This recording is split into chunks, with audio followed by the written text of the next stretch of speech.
Bonjour et bienvenue à la série Le Quai de Sainte-Anne au fil du temps. L'histoire du Quai de Sainte-Anne est intimement liée à l'histoire des pèlerinages à Sainte-Anne-de-Beaupré. Et les pèlerinages demeurent depuis toujours un moteur important pour la région.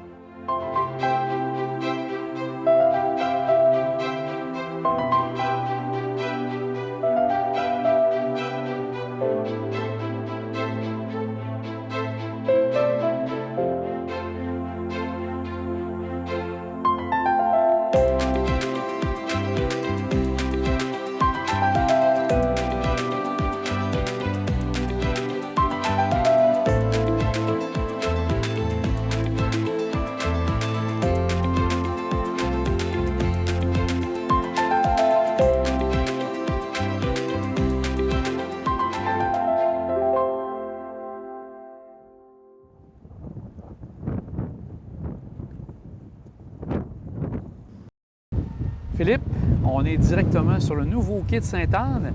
On va prendre quelques instants pour parler de la vie qu'on a actuellement, mais on va faire un retour dans le passé. Peut-être nous parler un peu comment ça s'est déroulé, première croisière, premier pèlerinage pour venir ici au sanctuaire de Sainte-Anne-de-Beaupré. On a retenu la date de 1844 pour le premier pèlerinage en bateau-vapeur. Mais à l'époque, les installations étaient vraiment minimales. Ça va prendre quelques décennies avant d'avoir un quai qui commence à être digne de ce nom. Dans les premières années, les gens débarquaient encore par chaloupe pour se rendre ensuite sur le rivage. C'était pas pratique. Puis on s'entend que le bateau de pèlerinage là, en vapeur, on était plus au niveau d'une frange aisée de la population. Donc des gens qui avaient plus les moyens et puis qui venaient à Sainte-Anne. Puis Sainte-Anne, à l'époque, c'était un peu le bout du monde, là, en quelque sorte. Il n'y avait pas grand-chose passé Sainte-Anne. Donc quand on arrivait ici, on arrivait dans un endroit mystique. Et on arrivait habillé de circonstances, et de circonstances aussi comme c'était l'habitude à l'époque, hein, bien sapé pour aller à l'église. Donc évidemment, débarquer en chaloupe, c'était pas idéal. Donc il a fallu quelques années encore avant qu'on aménage davantage le quai.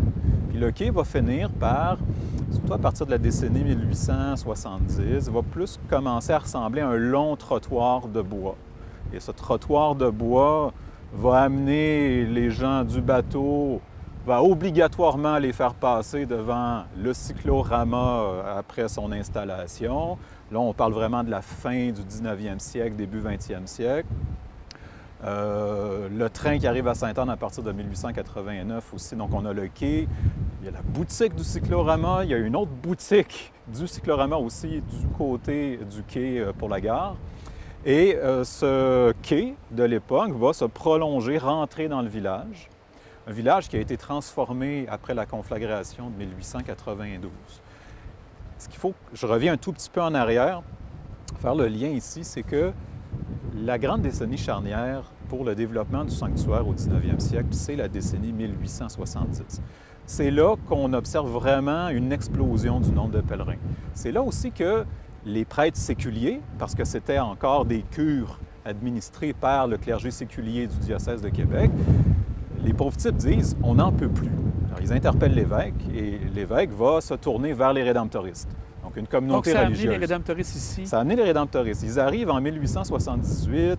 Les premiers rédemptoristes francophones qui arrivent de Belgique arrivent plutôt, eux, l'année suivante, en 1879. Mais déjà à leur arrivée, les paroissiens avaient pris la décision de construire une nouvelle église.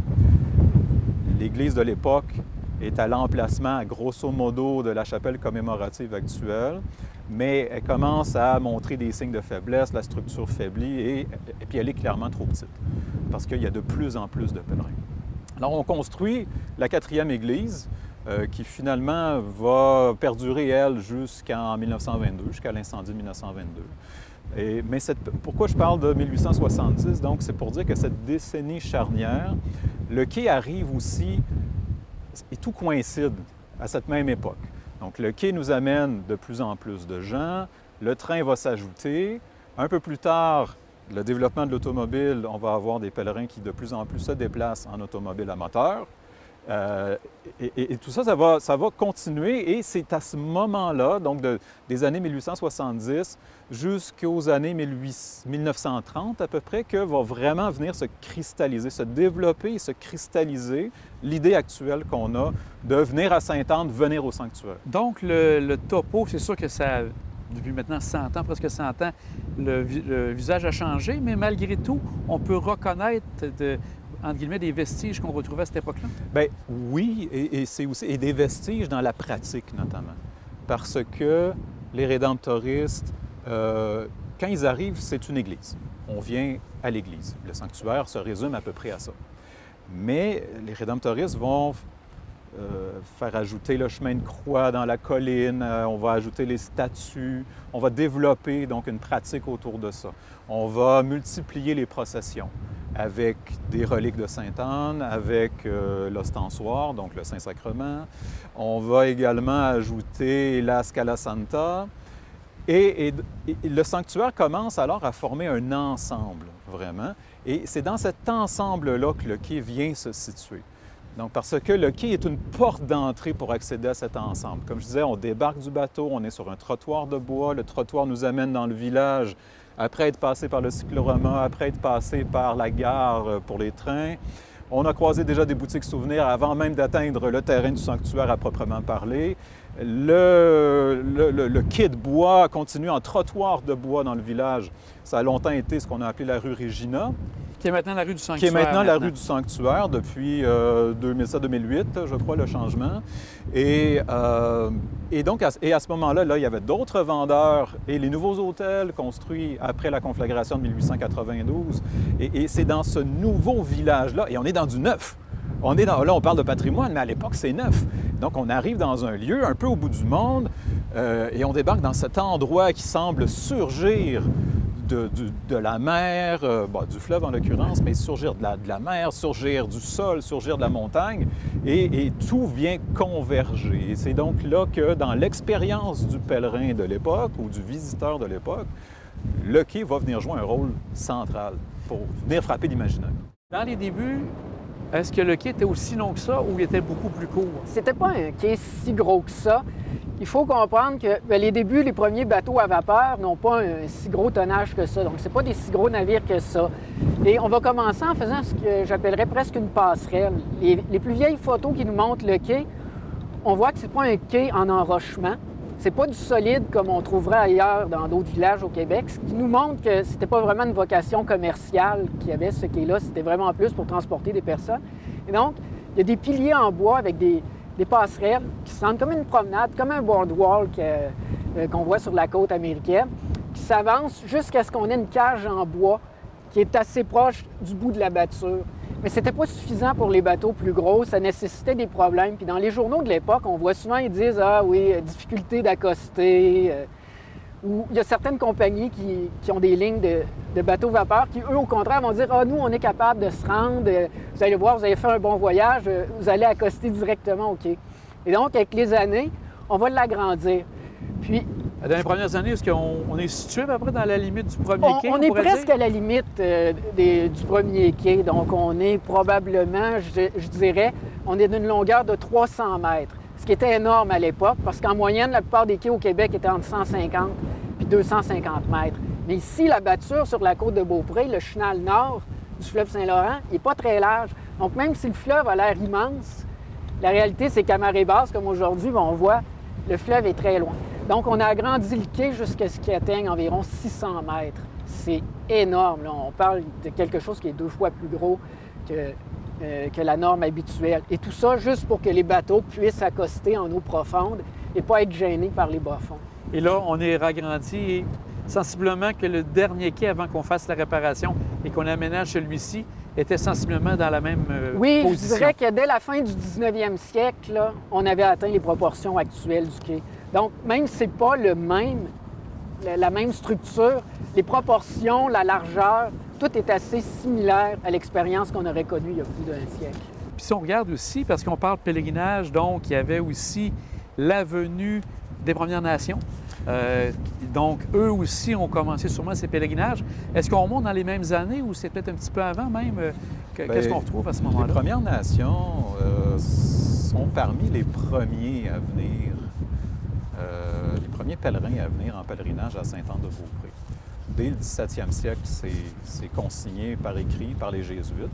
Les Jésuites qui, à ce moment-là, faisaient ce qu'on appelait des missions volantes.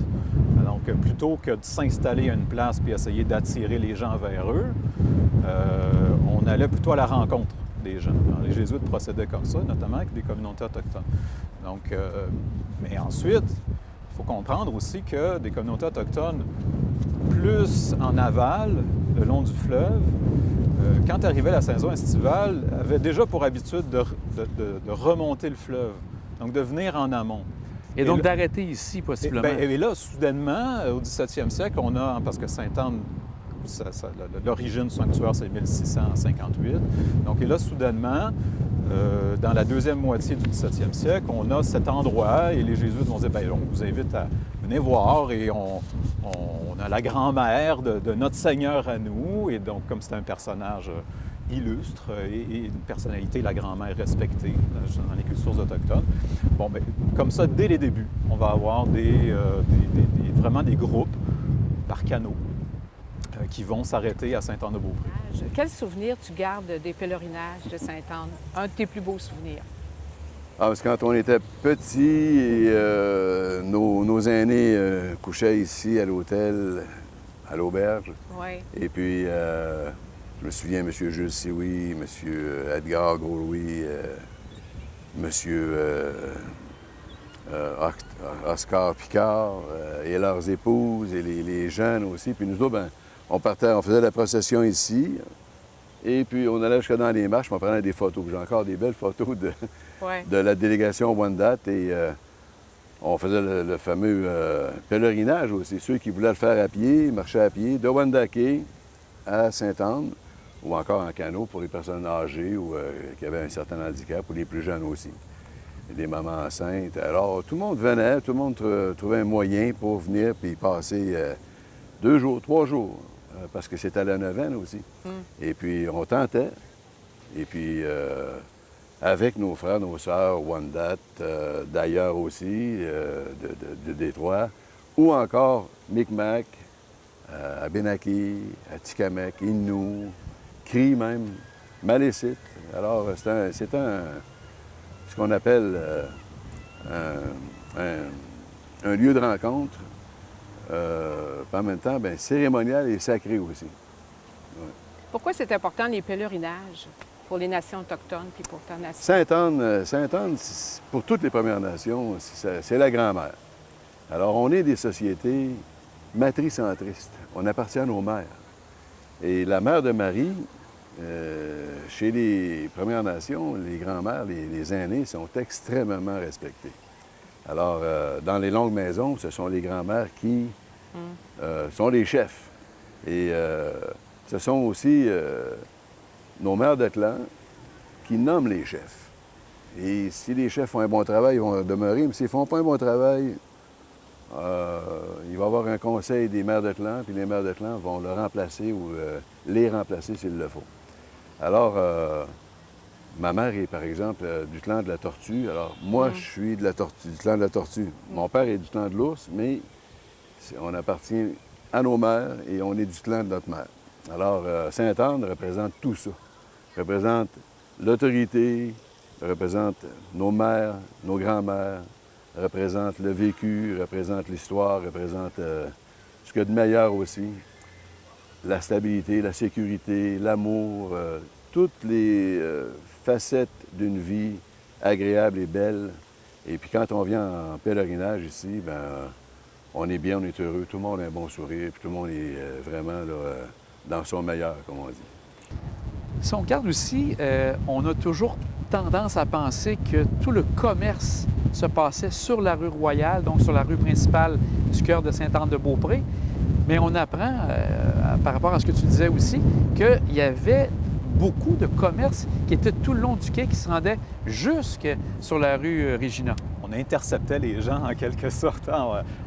Comme je disais, dès la sortie du bateau, on pouvait avoir des boutiques de souvenirs, on se faisait offrir des choses. Autrement, c'était vraiment des tout petits stands roulants de souvenirs qui étaient devant le cimetière, dans l'ancien cimetière sur l'avenue Royale. Et on passait ensuite devant l'hôtel Regina, qui en jetait. Là, pour l'époque, c'était impressionnant, c'était beau.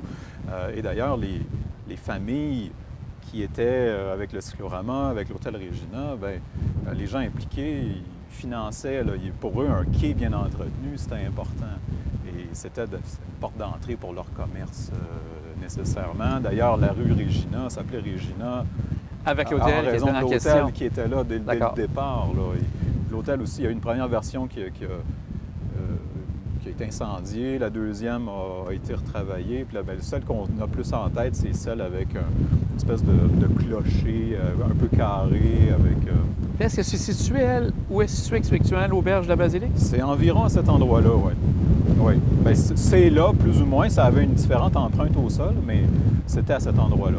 Et un peu plus tard aussi, le sanatorium, donc l'hôpital de Sainte-Anne, qui a été démoli en 2007, l'ancien, qui était sur le terrain du sanctuaire, était vis-à-vis, un peu en devant l'hôtel Regina. Et finalement, on arrivait, donc avant même d'atteindre la rue Royale, on avait déjà toute une panoplie de services, de boutiques, d'offres de restauration, d'offres d'hébergement. Il y avait également d'autres, l'hôtel de M. Lachance, Épiphane Lachance également, qui a été là avant le sanatorium. Donc, oui, il y avait une part de la vie économique qui déjà venait, si on veut, se déverser d'elle-même à partir du quai vers le village. Si on regarde aussi un des éléments, les commerçants eux-mêmes étaient là pour la vitalité du quai parce que c'était leur principale porte d'entrée. Donc, eux-mêmes investissaient pour la bonne maintenance du quai. On voulait avoir un quai en bon état, le trottoir de bois, c'était... et on vendait, et c'est en quelque sorte les débuts d'une certaine offre pensée client. Si on prend des termes modernes.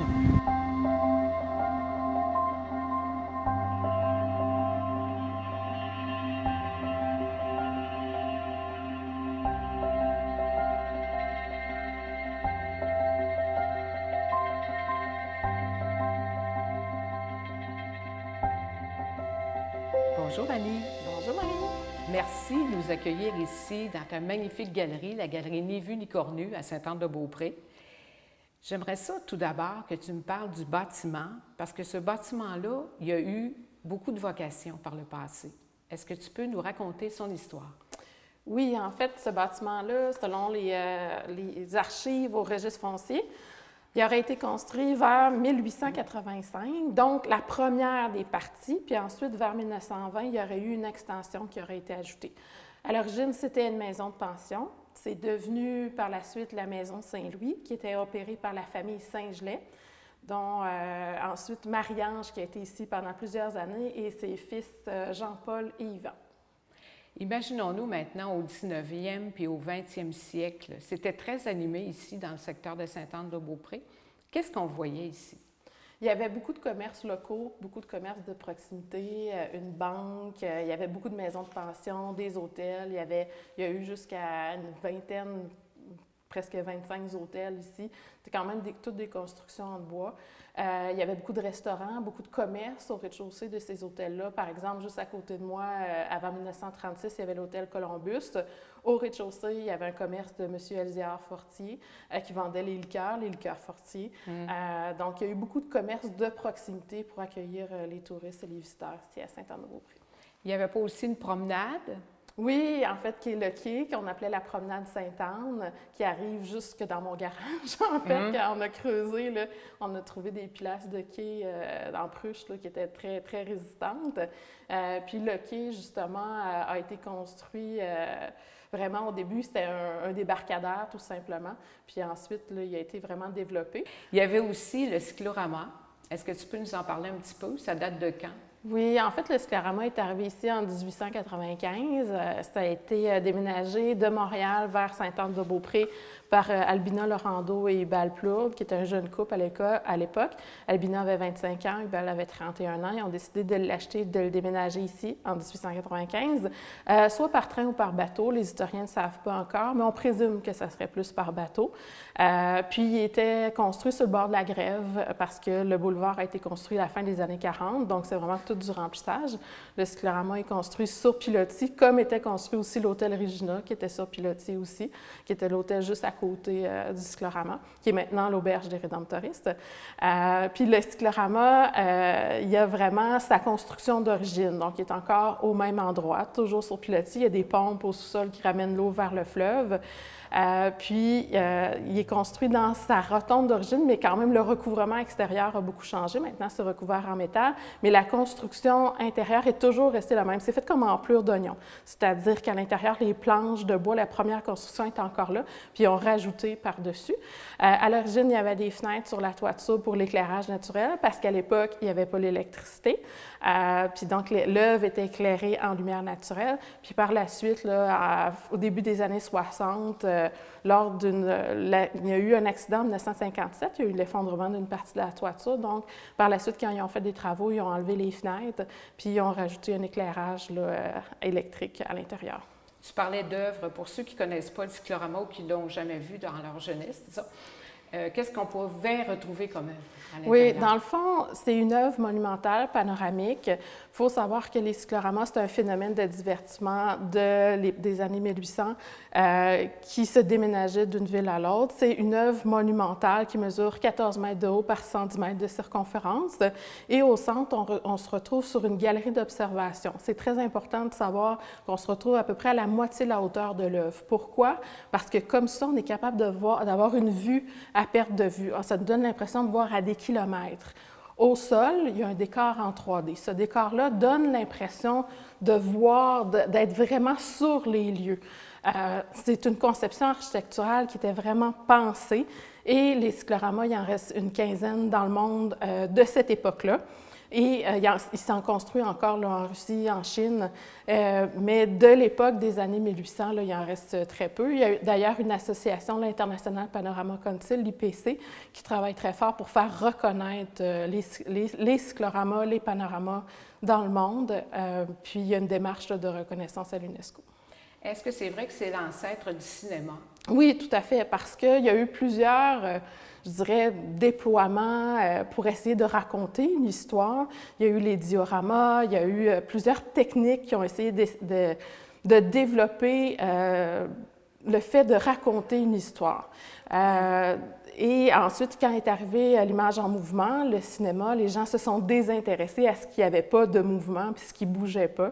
Et puis, ça s'est comme perdu dans le temps. C'est pour ça qu'aujourd'hui, quand on parle aux gens, on demande « Savez-vous ce que c'est un cyclorama? » Les gens ne savent pas ce que c'est. Ça s'est perdu comme vocabulaire puis comme définition. Et on travaille très fort pour faire reconnaître les cycloramas. C'est le seul qu'il y a au Canada, qu'on a la chance d'avoir ici à Sainte-Anne-de-Beaupré. Et il en reste 2 aux États-Unis, donc il n'y en a que 3 en Amérique. Sainte-Anne, c'est une étrange convergence de plein de facteurs qui, de nos jours, quand on les regarde, on dirait que tout s'était aligné pour que ça fonctionne bien. Sainte-Anne, traditionnellement, était la patronne des marins en France, des matelots. Donc, les gens qui avaient des mauvaises expériences sur la mer, qui étaient en grave danger de périr, se mettaient sous sa protection. Donc ça, côté tradition, c'est très ancien dans l'univers occidental. Et deuxièmement, le site où est actuellement Sainte-Anne-de-Beaupré, c'est l'endroit où le fleuve, la navigation commence à redevenir en sécurité. On entre dans les eaux calmes quand on arrive à Sainte-Anne-de-Beaupré. Donc, c'était vraiment l'endroit où, historiquement, au régime français, alors qu'on utilisait beaucoup le chenal nord, quand on arrivait à Sainte-Anne, on savait qu'on venait de passer le pire. Le cap Tourmente, qui porte son nom pour une très bonne raison, parce que c'est un endroit dangereux lorsqu'il y a des tempêtes. Une fois qu'on l'avait passé, on voyait Sainte-Anne. La bonne Sainte-Anne nous avait protégés, tout avait été bien. On a des textes anciens qui mentionnent que, souvent pour ce qui était des vaisseaux plus militaires, on tirait un coup de canon, un coup de semence pour saluer Sainte-Anne si on avait arrivé sain et sauf jusqu'ici. Puis, je parlais tout à l'heure des aides à la navigation. On mentionne souvent que l'ancienne église, qui était en pierre, mais qui était recouverte de chaux, donc elle était blanche, était sur le bord de la mer. Sur le rivage, elle était peut-être à 50 pieds, parce que le rivage a été rempli pendant le 20e siècle, mais il ne faut pas oublier que la vieille église était presque sur la plage. Donc, quand on arrivait, c'était comme un phare.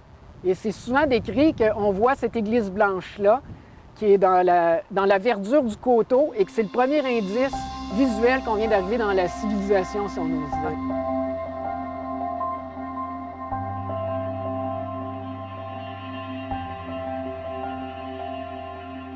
Est-ce qu'il y a une patronne des marins? La patronne des marins, c'est Sainte-Anne. Oui, pourquoi? Oui, parce que il dit, les années 1700, il y avait des marins avec une embarcation à voile, puis il était en perdition devant Sainte-Anne. Ça fait qu'ils ont fait une promesse à Sainte-Anne que s'il était sauvé, bien, il allait construire une petite chapelle. Mais aujourd'hui, la chapelle est rendue grosse.